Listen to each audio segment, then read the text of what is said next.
So let's just start with kind of the team's mindset coming off that exhibition. A great performance, a 7-2 win. What are they kind of? What's the mindset of the team kind of headed into games 3 and 4 of the Cappo Cup? Yeah, I mean, it's such a long break that it almost feels like a new season. You know what I mean? And it was great to get that game in. I don't.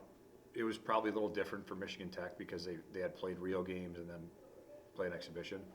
But for us, that was as real of a game as it gets, especially because of who the opponent was. I think there was probably 40 very good minutes of hockey. I think the third period, was a little sloppy because of the score both ways, but it served its purpose. It allowed us to play everybody, so some other guys got a chance to get in there, and I think it was a chance for those guys to go in and either take ice or solidify that we're playing the right players because they didn't perform. So it was very useful for us. And then when we talk about games 3 and 4 of the Cappo Cup, I know you've talked about it before that this has almost become just as big of a rivalry as the Michigan Tech rivalry is. So kind of leading up to those games, what does it mean to going in up 2-0 in the Cappo Cup? Yeah, we got to go with the mindset 0-0, because the way the series works is it's total goals, which I always thought was like if I was the grand poobah of the Cappo Cup, it would be if you own the cup, the other team has to win 3 out of 4 games to get it back. But that's not how it goes. So it's just total goals. So we got to make sure that it's 0-0, and we go in there with the proper focus, and I think we do. Like I think the guys understand how much this trophy means to us.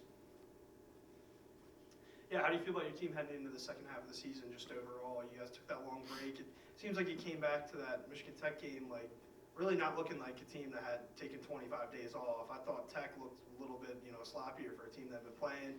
I thought you guys looked really good. How did you feel about that game? And then also, like I said, just the second half of the season. I think I said it last week. Teams that are standing at the end of the year, they go from at some point during the season being a club, a hockey club, to a team, and it feels like we're on that path right now. And then it's fitting. Like, you watch the national championship, and everything coming out of Michigan is how much they love each other and they love their players and they love their program. And we did it for Michigan, and we like that. That was when we've been good here. That's been our mantra, and it kind of feels a little bit like that right now. That the guys that break brought them closer. They missed each other and it brought them closer, and we just got to keep building on that. Yeah, and then going back to the Tech game as well, 3 different goaltenders got time. Stokes got in, got a few big saves. What was that like for you to be able to give him some playing time and let him get some confidence? Yeah, I really wanted to play him. And I'm watching the pregame skate on Friday, and he's in the net, and I skated up to Jimmy Spratt, who's one of our coaches, and he kind of is he works with the goalies. I said he can play. I go, we can play him, and he goes, 100% you can. So it worked out, that we were able to get him, 10 minutes of ice, and he comes to work every day. He plays hard. He practices hard. He's a good student. He's what you want in your program. So in a situation like that, it was great to play him, and it's great to see that he can play if he has to. Yeah, and it seemed like your team was really receptive. I was standing above in the media box, and they were freaking out every time you made a save, or you were really for the whole team. Does that kind of speak to the aspect you were talking about, where this team really is a close bonded team, and they're all rooting for each other? Yeah, no doubt. I mean, they wanted to go in there and play hard for Carson. Like I say, he's a great teammate. He stays out late every day. Guys take breakaways on him. They take one-timers on him. He's a great teammate. So it showed the players that were in the game wanted to be great teammates back. And then, Coach, when we look at the matchup Lake Superior State this week, what do you guys have to do to get the job done and come away with the Cappo Cup, but also 6 points on the weekend? Yeah, their special teams are really good. Westcott's a really good player. Milburn's a good player. Harry Waugh's a good player. Their goaltending's pretty good, and they play hard. So it's you got to skate through contact when you play them, because they're going to be. And here's what you can't do: you can't expect a penalty. And maybe that should be called, but it's not. You can't call all of them. So They're a physical brand of hockey, and you have to be willing to skate through contact to be able to have success offensively. And that's been the story for us. Can we do that? And we did it here, and now, and we did it in the playoffs a couple of years ago. And now it's not easy to do, but you got to be willing to do it. And then, Coach, last one for me. You had all three goalies play in the exhibition. Going into this one, it's kind of been a flip-flop of who's been between the pipes the first half of the season, but do you know, even with a couple days before game time, who's going to be in between the pipes? Yeah, Benny's going to play Friday.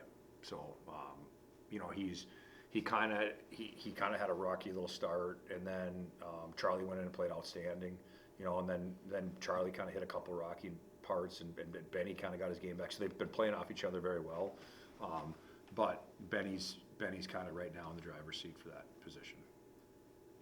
Building off of that last question, I think that what you're saying speaks to the depth of this team. I mean, at the goaltender position, you have depth there, and then even on, for front of the puck too, offense, defense. Can you speak a little bit to the depth and the options that you have heading into the late run here? Yeah, obviously we talked about the goalies. Both goalies have played key parts to our season so far, and have had big wings for us. I do think that we're kind of finding some lines up front that play with a purpose. Not every line's going to be the same, but there's kind of a couple scoring lines, and then a grind line and a ground and pound line, and they're taking pride in that. We're still missing Mike Van Unen on the D-core. Getting him back is going to be important, but like Gustafsson Nyberg is kind of that second half of the year. You're not a freshman anymore. Once you've kind of played all those games, so he's taken a step. I think some of the other Colby Enns has really found his game. I think Josh looks like he's got light in his eyes again, and Gallagher's just a warrior, and so we have some guys with some experience. We have 11 seniors, so that speaks a lot to when times are tough. Like the year started out probably as poorly as it could have, and it didn't. Our year didn't go sideways, so that's depth, that's mental toughness, that's experience, that's leadership. And then finally here for me, Coach, you just mentioned you have 11 seniors. You got an older, veteran almost team. Last year, season didn't end the way anybody wanted to. You were able to make it all the way to CCHA championship. What are the goals heading into this season? Are you taking last year to kind of fuel yourself for this year, or where are you guys setting yourselves up for? Where would you like to be at the end of the year? Yeah, every year we're always, every decision we make, we're coaching for the end of the year, from the beginning of the year on. But I think some of that, whatever you want to call it, fuel or whatever you want to call it, I think it derailed us a little bit from that, thinking about that game, because every game we were trying to replay that game, to start the year. And it's like it's a completely new season. There's going to be completely new hurdles, completely new challenges. You just got to trust the process and keep getting better. I've never felt like it's, we got to do this and we got to do this and we got to do this, because you don't know which way the fork in the road is going to go, and you start putting all these expectations on yourselves. It's can only be detrimental, in my opinion. So we're just following the process and, win today, be great today.